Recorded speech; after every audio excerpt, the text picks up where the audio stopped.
आप सभी को राम राम, नमस्कार, क्षमा घड़ी।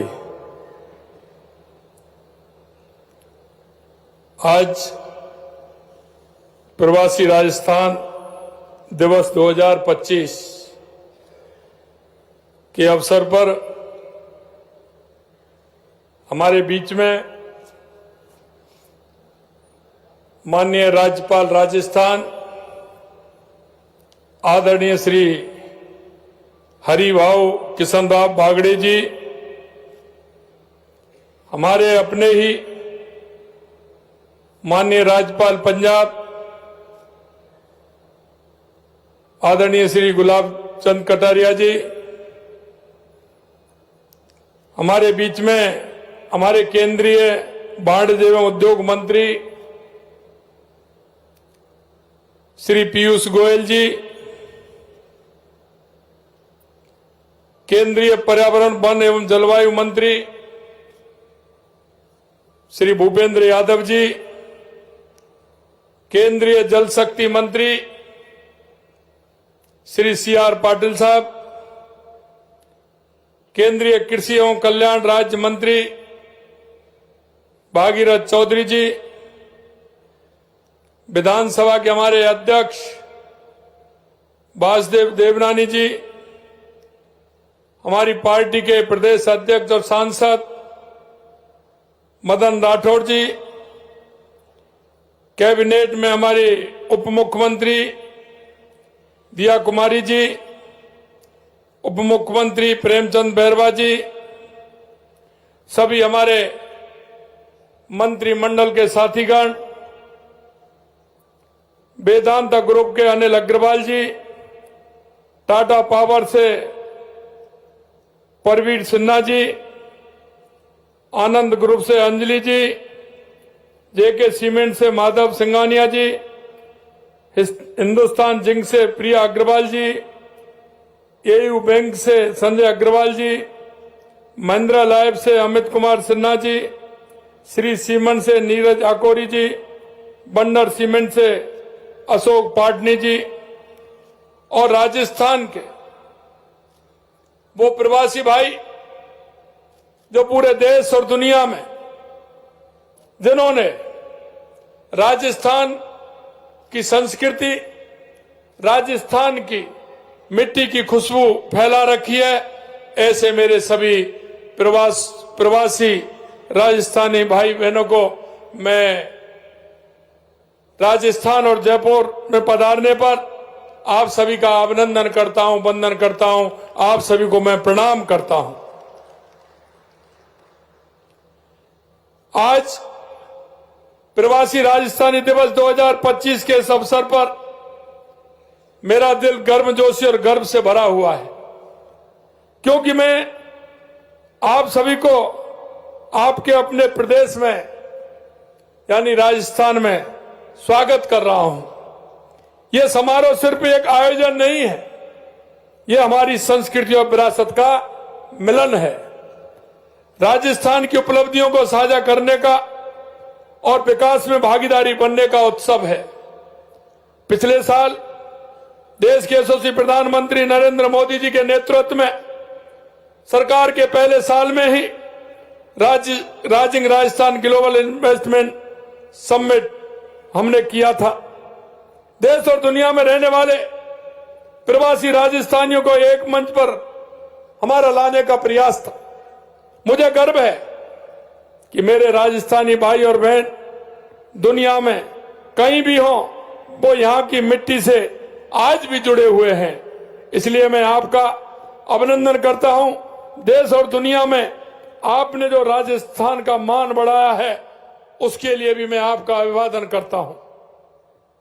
हमने पिछले वर्ष घोषणा की थी कि हम हर साल 10 दिसंबर को प्रवासी राजस्थान दिवस आयोजित करेंगे, पर हमने कल्पना की थी कि मेरे राजस्थानी भाई बहन इतनी बड़ी संख्या में आएंगे और अपनी सहभागिता निभाएंगे।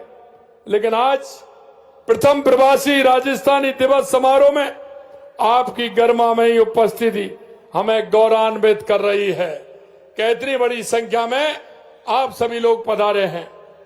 मुझे पता है कि जीवन आपको चाहे दुनिया के किसी भी हिस्से में ले गया हो, लेकिन आपका दिल इस मिट्टी, यहाँ की विरासत तथा संस्कृति के लिए हमेशा धड़कता रहता है। आप अपने साथ मारवाड़ की भावना, शेखावाटी का उद्यम, मेवाड़ का गौरव, ढूंढाड़ की विनम्रता, बागड़ तथा हाड़ौती की सांस्कृतिक गहराई और ब्रज का रस लेकर के आप हमेशा चलते हैं।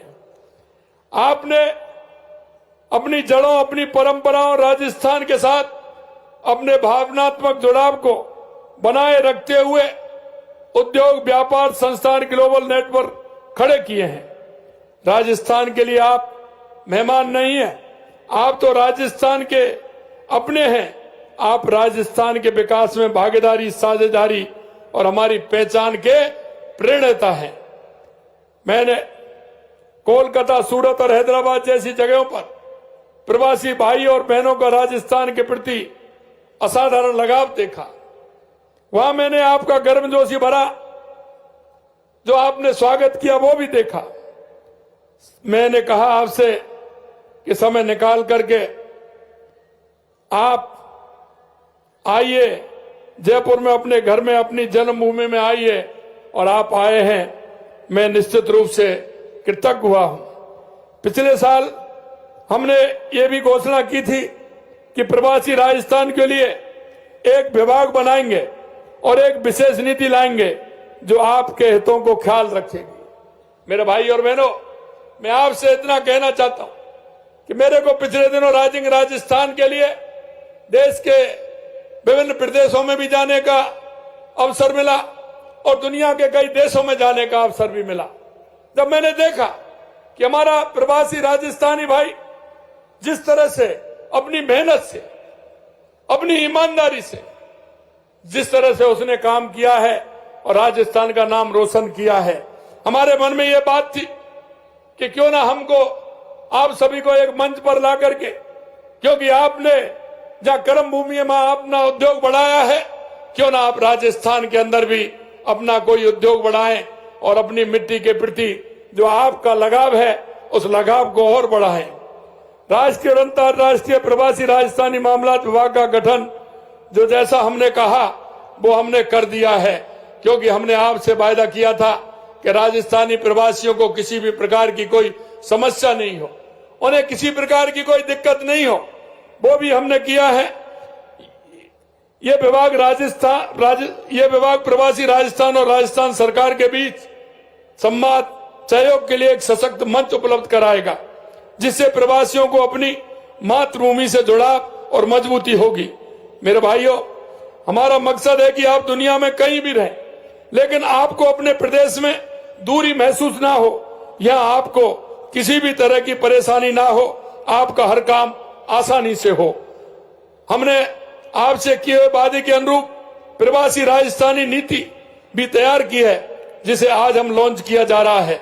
इस नीति से मेरे प्रवासी राजस्थानी भाई बहनों को सम्मान, पहचान, आसान निवेश, सुविधा, सहयोग और अपनी मातृभूमि के विकास में के भाग लेने का ठोस रोड मैप भी मिलेगा।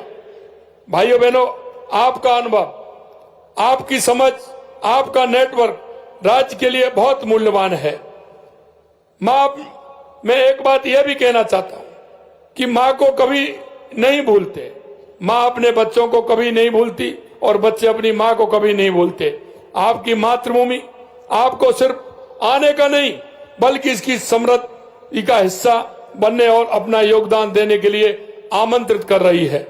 मेरा आपसे आग्रह है कि आप साल में कम से कम 2 बार अपने परिवार के साथ राजस्थान आए, ताकि आपके बच्चे और नाती पोते अपनी जड़ों और अपनी कहानियों और अपनी पहचान से जुड़े रहें। आप सभी इससे सहमत होंगे कि जब प्रवासी समुदाय जुड़ा रहता है तो विरासत जिंदा रहती है, और जब विरासत जिंदा रहती है तो भविष्य को और मजबूती मिलती है। मैं आपको बताना चाहता हूं, हमारी सरकार को अभी 2 साल हुए हैं, लेकिन 2 साल में जो राजस्थान की कल्पना थी उसमें आप अंतर देखोगे। आपसे मैं कहना चाहता हूं कि राजस्थान के अंदर सबसे पहले पानी की समस्या थी। पानी की समस्या के लिए देश के यशस्वी प्रधानमंत्री नरेंद्र मोदी जी के नेतृत्व में राजस्थान की हर समस्या को हमने लिखा। माननीय प्रधानमंत्री जी से हमने जब बातचीत की तो माननीय प्रधानमंत्री जी ने आश्वस्त किया कि राजस्थान में किसी भी प्रकार की पानी की समस्या नहीं होगी। और मैं आपसे कहना चाहता हूं, आपने देखा होगा कि हमारी ईआरसीपी की योजना, राम जल सेतु लिंक परियोजना, 26,000 करोड़ रुपए के कार्य प्रारंभ कर दिए गए हैं। जो हमारी शेखावाटी के लिए यमुना का पानी चाहिए, उसके लिए हमारा एमओयू हो गया है, जल्दी डीपीआर भी बन गई है और हमारे सीआर पाटिल जी बैठे हैं, जल्दी उसका डीपीआर बन के उसका भी काम प्रारंभ होने वाला है। यही नहीं, मैं आपसे यह भी बताना चाहता हूं कि हमारे हनुमानगढ़, गंगानगर, बीकानेर, जैसलमेर, बाड़मेर, फलौदी, नागौर में भी, जोधपुर में भी उसका पानी जाता है। हमारी गंग नहर और इंदिरा गांधी नहर के माध्यम से हमारे देश के यशस्वी प्रधानमंत्री नरेंद्र मोदी जी के नेतृत्व में उसमें भी हम 5,000 करोड़ रुपए का काम करते हुए टेल तक पानी पहुंचाने का काम हम कर रहे हैं। इसके लिए भी पैसा दिया गया है। और यही नहीं, आपने देखा होगा अभी हमारे गुलाब जी भाई साहब, माननीय भूपेंद्र जी भाई साहब को धन्यवाद दे रहे थे। हमारी देवास स्कीम, जिसका आधा पानी अरब सागर की तरफ जाता था, आधा पानी हिंद महासागर की तरफ आता था, जो अरब सागर की तरफ जाता था वो पानी वेस्ट जाता था, उसको भी हमने देवास स्कीम के माध्यम से टनल एवं एनीकट बना करके उस पानी को भी हम लेकर के आ रहे हैं। हमारी कमला, सोम कमला के माध्यम से जमाई बांध के लिए पानी कैसे पहुंचे, जिसके लिए पाली, जाल और सिरोई के लिए पानी मिल सके, वो काम भी हमारा आगे बढ़ा है। माई डैम के माध्यम से हमारे राजस्थान को कैसे पानी मिले, उसके लिए भी हम काम कर रहे हैं। हमारा राणा प्रताप सागर, जो हमेशा उससे पानी बाहर निकलता है, जाता है, हमने ब्राह्मणी नदी पर भी काम प्रारंभ किया है, जिससे हमारे राजस्थान को वो पानी मिले। मेरे भाई और बहनों, मैं कहना चाहता हूं, देश के यशस्वी प्रधानमंत्री नरेंद्र मोदी जी के नेतृत्व में राजस्थान में चारों तरफ पानी के लिए काम हो रहा है। और एक और मैं आपको बताना चाहता हूं कि कर्म भूमि से मातृभूमि अभियान जो हमारा चला है, आपने देखा होगा जिस तरह से हमारे प्रवासी भाइयों ने उस अभियान को चलाया है। मैं धन्यवाद देना चाहता हूं माननीय प्रधानमंत्री जी को, और मैं धन्यवाद देना चाहता हूं माननीय सीआर पाटिल जी को कि उन्होंने राजस्थान के हर गांव में 4-4, 5-5 रिचार्ज ट्यूबवेल लगाने के लिए उन्होंने कहा है। और हमारा काम बढ़ रहा है। 16,000 से अधिक हमारे वो ट्यूबवेल लग गए और लगभग हमारे 3,64,000 से अधिक जल सड़क जल के कार्य हमारे पूरे हुए हैं। इससे निश्चित रूप से हमारा पानी का जो ग्राउंड वाटर है वो निश्चित रूप से इससे बढ़ेगा। इसी तरह से ऊर्जा के क्षेत्र में लगातार हमारी सरकार काम कर रही है। हमारे देश के यशस्वी प्रधानमंत्री नरेंद्र मोदी जी के नेतृत्व में आज हम कह सकते हैं कि ऊर्जा किसी भी अर्थव्यवस्था को मजबूत करने के लिए एक आवश्यक शर्त है। हमने इस जरूरत को समझते हुए विद्युत उत्पादन 6,363 मेगावाट की हमने प्रगति की है। और हमने किसानों को कहा है कि हम आपको 2027 तक दिन में बिजली देंगे। मित्रों, मैं ये भी कहना चाहता हूं कि हम किसान से भी वादा किया है, उद्योगपति से वादा किया है, और हमने हमारे उपभोक्ता से भी कहा है कि हम उद्योगपति को और हमारे किसान को हम दिन में बिजली देंगे, उद्योगपति को 24 घंटे बिजली देंगे, उपभोक्ता को हम लगातार 24 घंटे बिजली देने का काम करेंगे। इस उपलब्धि में मैं कह सकता हूं 22 जिलों में हम किसानों को दिन में बिजली देना हमने प्रारंभ कर दिया है। इसी तरह से हमारे किसान, युवा, मजदूर, महिला लगातार देश के यशस्वी प्रधानमंत्री नरेंद्र मोदी जी के नेतृत्व में उसमें भी काम कर रहे हैं। किसान, आपने देखा होगा किसान सम्मान निधि हमने 76 लाख से अधिक किसानों को दी है। लगातार किसानों के कल्याण के लिए हमारी सरकार काम कर रही है। 44,000 करोड़ रुपए से अधिक अल्पकालीन ब्याज मुक्त फसली ऋण वितरण किया है। और हमने किसान के लिए गेहूं पर बोनस देने का भी हमने काम किया है। प्रधानमंत्री फसल योजना के तहत 6,207 करोड़ रुपए बीमा क्लेम हमने वितरित किया है। मुख्यमंत्री मंगला पशु योजना के तहत करीब 9 लाख पशुओं को, 20 लाख से अधिक पशुओं को पंजीकरण, 10 लाख से अधिक पॉलिसी जारी की है। 536 मोबाइल वेटनरी यूनिट भी हमने की है। इसी तरह से हमने कहा है कि हमारे देश का, प्रदेश का अगर मजदूर हमारा मजबूत होगा, किसान मजबूत होगा, तो लगातार हम मजदूरों के लिए लगातार हम काम कर रहे हैं।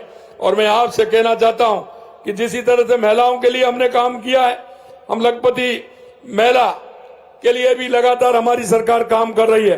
राज्य में करीब 20 लाख महिलाओं को विभिन्न कौशल और आजीविका कार्यक्रमों के माध्यम से प्रशिक्षण दिया जा रहा है।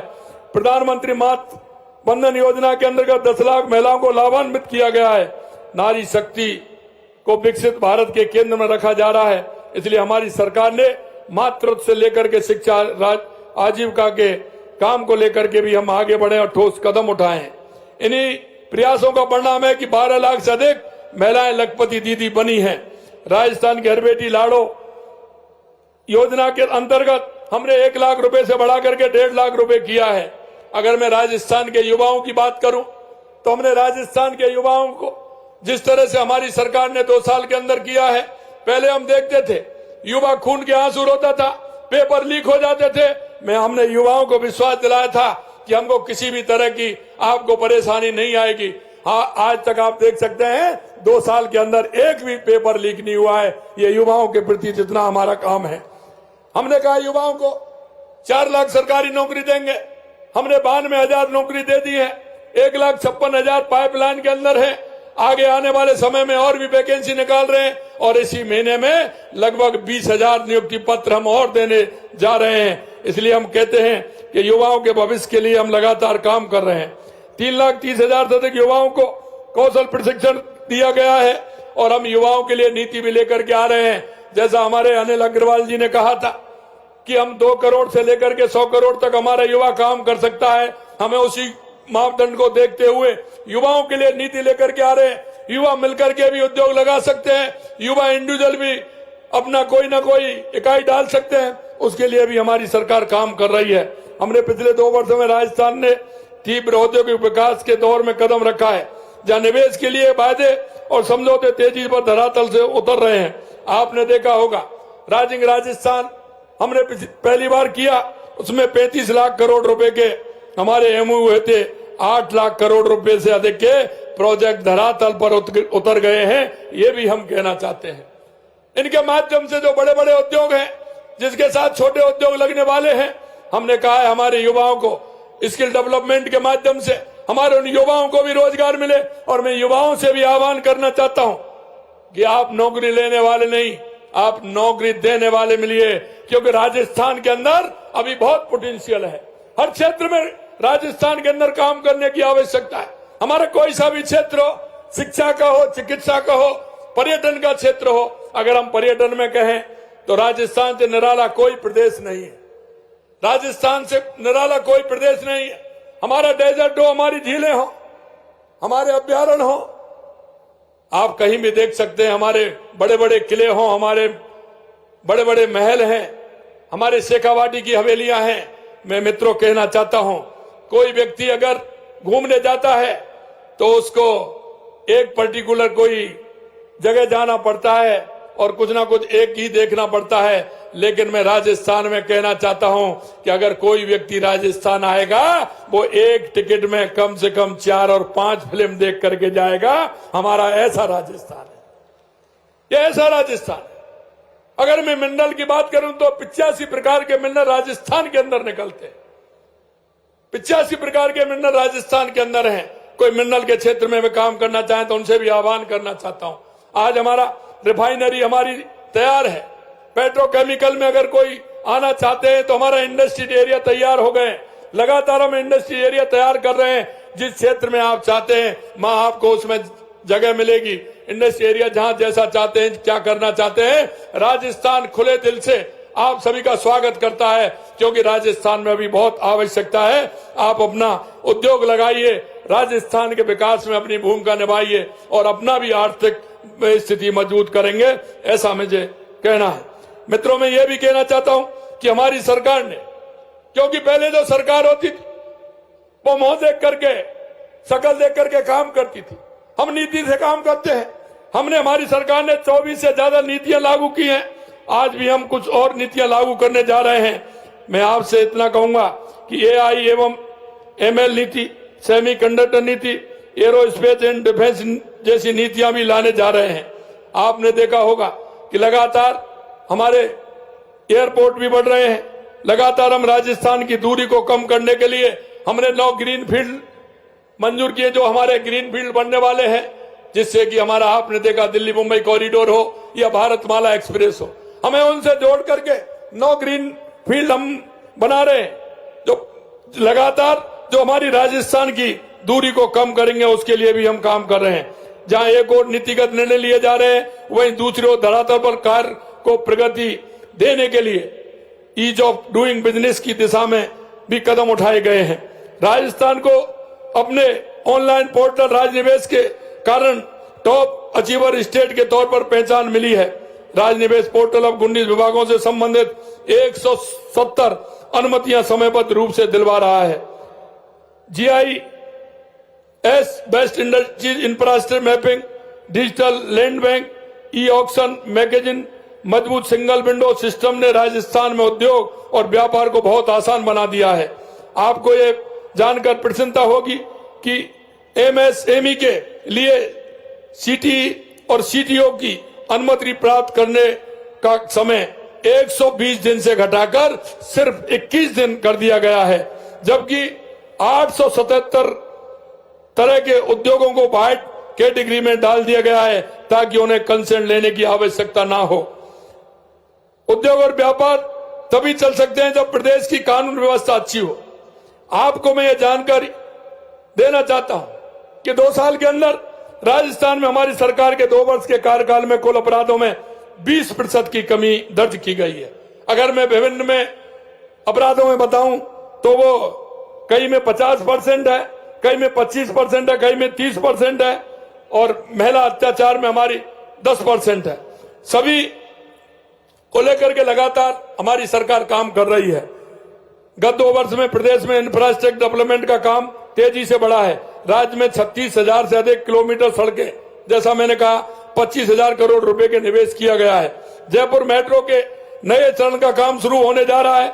वहीं कोटा में ग्रीनफील्ड एयरपोर्ट का निर्माण हो रहा है और उदयपुर किशनगढ़ तथा उत्तरराय एयरपोर्ट का विस्तार किया जा रहा है। हमारी सरकार की एविएशन पॉलिसी के कारण अल्प समय में ही किशनगढ़ और हमीरगढ़ में नए फ्लाइंग ट्रेनिंग स्कूल प्रारंभ हो गए हैं। 1577 हेक्टेयर में जोधपुर पाली मारवाड़ इंडस्ट्री एरिया विकसित किया गया है तथा खुसखेड़ा भिवाड़ी निमराना औद्योगिक क्षेत्र में 558 हेक्टेयर में विकसित किया जा रहा है। राजस्थान में लॉजिस्टिक और निर्यात संबंधी इंफ्रास्ट्रक्चर लगातार बेहतर होता जा रहा है। जयपुर, भीलवाड़ा, जोधपुर, कोटा, खेमली, हिंडौन सिटी और अलवर में कंटेनर डिपो शुरू हो चुके हैं। काटूबाज में कैंडिडेट फ्रेट कॉरिडोर से जुड़ी सुविधाएं डबल स्टैक कंटेनर्स के मूवमेंट के हिसाब से विकसित की गई है। इसके साथ ही जयपुर एयरपोर्ट के एयर कार्गो ऑपरेशन को और मजबूत बनाया जा रहा है, जहां हम प्रदेश की अर्थव्यवस्था के सुदृढ़ीकरण, युवाओं को रोजगार के लिए निवेश को प्रोत्साहन कर रहे हैं। वही आमजन, विशेष वंचित वर्गों को संबल देने तब उन आवश्यक सेवाएं पहुंचाने के लिए हम कटिबद्ध हैं। इन क्षेत्रों में और अधिक कार्य करने की आवश्यकता है। स्वास्थ्य और शिक्षा के क्षेत्र में आप सब सक्रिय सहयोग लगातार प्राप्त होता है। मैं आपसे इतना कहना चाहता हूं कि लगातार हमारी सरकार इन क्षेत्रों में काम कर रही है। आपने देखा होगा, क्योंकि राजस्थान को रेगिस्तान के रूप में जाना जाता है, लेकिन मैं आपको विश्वास दिलाता हूं कि देश के यशस्वी प्रधानमंत्री नरेंद्र मोदी जी के नेतृत्व में हरियाणा राजस्थान के तहत एक पेड़ मां के अभियान में हमने 2 वर्षों में लगभग 20 करोड़ पौधे लगाए गए हैं। हम हर पंचायत में नर्सरी स्थापित करने का काम कर रहे हैं ताकि 5 वर्षों में 50 करोड़ पौधे लगाने का हमारा लक्ष्य आसानी से प्राप्त हो सके और हमारा राजस्थान हरा भरा राजस्थान बन सके। इसके लिए भी लगातार काम कर रहे हैं। आपने देखा होगा कि जब हम ये सारे काम कर रहे हैं तो ऊपर वाला भी हम पर मेहरबान है। लगातार 2 साल से देख रहे हैं, हमारा कोई भी बांध खाली नहीं है। अभी भी हमारे राजस्थान के अंदर जितने बांध हैं पूरी तरह से भरे हुए हैं। हम आपको विश्वास दिलाते हैं कि जिस तरह से देश के यशस्वी प्रधानमंत्री नरेंद्र मोदी जी के नेतृत्व में हमारी सरकार काम कर रही है, आपसे इतना ही कहना चाहता हूं। जिस राजस्थान की कल्पना बाहर लोग बैठाते, हमारा बदलता हुआ राजस्थान है। हर क्षेत्र में बदलता हुआ राजस्थान है। हमारा सभी सेक्टर में तेजी से आगे बढ़ रहा है। टेक्सटाइल, कपड़ा क्षेत्र में राजस्थान भारत के बड़े केंद्रों में से एक है। भीलवाड़ा, पाली, बालोतरा, जोधपुर और जयपुर इस क्षेत्र के सबसे बड़े क्लस्टर हैं। हम नए टेक्सटाइल पार्क बना रहे हैं जिसमें पारंपरिक और मॉडर्न टेक्सटाइल कैपेसिटी को मजबूत प्राप्त हो रही है। राजस्थान भारत का मिनरल हार्ट एंड है। जैसा मैंने बताया 85 प्रकार के mineral, zinc, lead, gypsum, sandstone, marble, सोना, चांदी, क्या चाहिए जो आप चाहते हैं वो राजस्थान के अंदर है। इसलिए मैं कहना चाहता हूं कि आप राजस्थान आइए। जैसा मैंने कहा पचमदरा में पेट्रोल रिफाइनरी जल्द शुरू होने वाला है। पेट्रो जोन के लिए हमने औद्योगिक इकाई भुआ मंडल प्रारंभ कर दिया है। राजस्थान पर, क्योंकि क्षेत्रफल की दृष्टि से राजस्थान देश का सबसे बड़ा प्रदेश है, हमारे पास जमीन है तो हमारे पास सूर्य भगवान की कृपा भी है और इसलिए हम कह सकते हैं कि हमारे 22,860 मेगावाट सौर ऊर्जा उत्पादन क्षमता के राजस्थान सौर ऊर्जा उत्पादन भारत में पहले स्थान पर है। 6,000 मेगावाट आवर की बैटरी स्टोरेज प्रणाली के विकास का काम भी हाल में हमने किया है। इसके अलावा 2,800 मेगावाट की माही बांसवाड़ा परमाणु ऊर्जा परियोजना का शिलान्यास इसी वर्ष 25 सितंबर को देश के यशस्वी प्रधानमंत्री नरेंद्र मोदी जी ने किया है। 23,000 करोड़ रुपए का नया ट्रांसमिशन नेटवर्क तैयार करने हेतु कार्रवाई प्रारंभ की जा रही है। पर्यटन के क्षेत्र में अर्थव्यवस्था को और आधार बनाया जा रहा है। मैं आपसे अंत में इतना कहना चाहता हूं, आप सभी के सहयोग और जुड़ाव को मजबूत करने के लिए राजस्थान फाउंडेशन के विस्तार का सिलसिला लगातार जारी है। हमने पिछले 2 वर्ष में ही देश और दुनिया की 26 प्रमुख जगहों पर राजस्थान फाउंडेशन के नए चैप्टर स्थापित किए। इनमें 14 देश के शहरों में तथा 12 विदेशों में स्थापित किए हैं। आज प्रवासी राजस्थान के इस शुभ अवसर पर मैं 14 नए चैप्टर खोलने की घोषणा भी करता हूं। इनमें जो 9 चैप्टर विदेशों में है, जिसमें हम खोलने जा रहे हैं 9 में दक्षिण Africa, Bahrain, Kuwait, Oman, Malaysia, Thailand, Hong Kong, New Zealand, Canada में स्थापित किए जाएंगे। देश में जो 5 नए चैप्टर हम खोलने जा रहे हैं, पंजाब, हरियाणा, उत्तर प्रदेश, सिक्किम और केरल में हम 5 नए चैप्टर हम शुरू करने वाले हैं। इस तरह से राजस्थान फाउंडेशन के चैप्टरों की संख्या बढ़कर 40 हो जाएगी। यह सशक्त नेटवर्क देश दुनिया में बसे प्रवासी राजस्थानियों को अपनी मातृभूमि से और अधिक मजबूती से जोड़ने का काम करेगा। हमने CSR गतिविधियों के लिए सामाजिक विकास पोर्टल प्रारंभ किया है। इसके माध्यम से आप अपनी मातृभूमि में सामाजिक सरोकार से जुड़े कार्यों और परियोजनाओं में अपना आर्थिक सहयोग दे सकते हैं। यह इसलिए कि हमने देखा है जहां भी हमारा प्रवासी राजस्थानी भाई है, वो किसी भी प्रदेश के किसी भी कोने में काम कर रहा है, किसी भी देश में काम कर रहा है, लेकिन वो अपनी मिट्टी से जुड़ा हुआ है। सामाजिक सरोकार उसके जीन में बसते हैं। इसलिए वो कैसा भी काम हो, चाहे वो मंदिर का काम हो, चाहे वो गौशाला का काम हो, चाहे वो सामूहिक विवाह का काम हो, समाज के उत्थान के लिए महिलाओं का काम हो, वो कहीं ना कहीं किसी ऐसे काम से जुड़ा हुआ है। इसलिए हम चाहते हैं कि राजस्थान के अंदर भी वो काम कर सकते हैं। जैसा कि आपको विदित है, हमने अपनी सरकार के कार्यकाल में प्रथम वर्ष में निवेश को बढ़ावा देने के लिए राइजिंग राजस्थान ग्लोबल समिट का सफल आयोजन किया था। इसके साथ ही यह निश्चित किया कि प्रतिवर्ष गतिविधियों की रिपोर्ट कार्ड तो प्रस्तुत किया जाएगा, साथ ही हर दूसरे वर्ष आपको संपन्न कर निवेश की निरंतरता बनाए रखी भी जाएगी। हमने इसमें यह भी किया कि आप के लिए हमने सुविधा के लिए हमने हमारे जितने भी चैप्टर हैं उसमें किसी न किसी सीनियर अधिकारी को हमने उसमें लगाया है। वो हमारे यहां तो बदल सकते हैं, लेकिन आपके यहां से नहीं बदल सकते जब तक वो रिटायर नहीं हो। इसलिए हमने सभी जगह सभी चैप्टरों में एक IAS अधिकारी को लगाया है। प्रवासी भाइयों के लिए हमने ये भी कहा है कि हमारे उस जिले में जो हमारा ADM होगा वो हमारा प्रवासी राजस्थानी भाइयों का काम वो भी देखेगा। अगर उसको किसी भी तरह से परेशानी होगी, उसका समाधान का केंद्र भी हमने बनाया है। अगर कोई बात होगी उसका समाधान भी करेंगे। मैं आज बड़े हर्ष के साथ राइजिंग राजस्थान ग्लोबल इन्वेस्टमेंट 2026 हमारा होने वाला है कि आयोजन की भी मैं घोषणा करता हूं कि मैं आप सभी को इस समिट में पधारने के लिए सादर आमंत्रित भी करता हूं।